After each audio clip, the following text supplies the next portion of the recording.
Okay, let's start with visual pathway.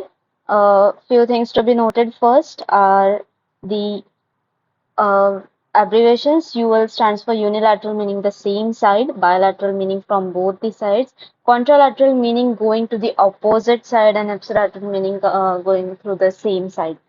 All right.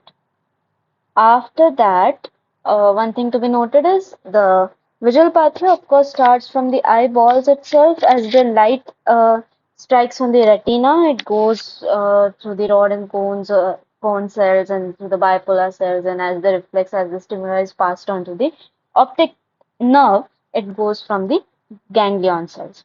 All right. Also, the visual field is divided into two parts, being the nasal field, which is towards the medial side, and the temporal field, which is towards the lateral side of the field.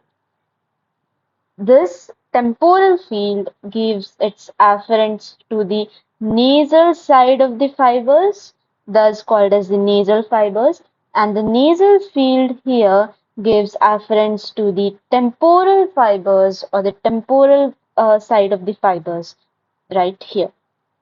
They further go on through the optic nerve, which is this, which of course consists of the ipsilateral temporal and ipsilateral nasal fibers, that means of the same side, which then the nasal fibers go on and form a crisscross crossing section here, right here, which is called as the optic chiasma, which of course has then the bilateral nasal fibers. This optic chiasma does not include the temporal nerves. All right. Next, as they go further down into the optic tract, this optic tract would include the ipsilateral temporal, as you can see right here, has the same side of the temporal fibers, but the contralateral nasal fibers, which cross right here at the nasal optic chiasma and enter into the optic tract.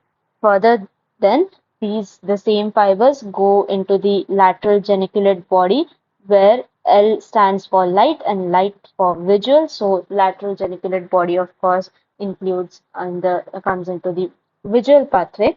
And next, it enters the geniculo-calcarine tract, also called as the optic radiations, which of course involve the ipsilateral temporal nerves and the contralateral nasal fibers, and then finally end into the visual cortex right here.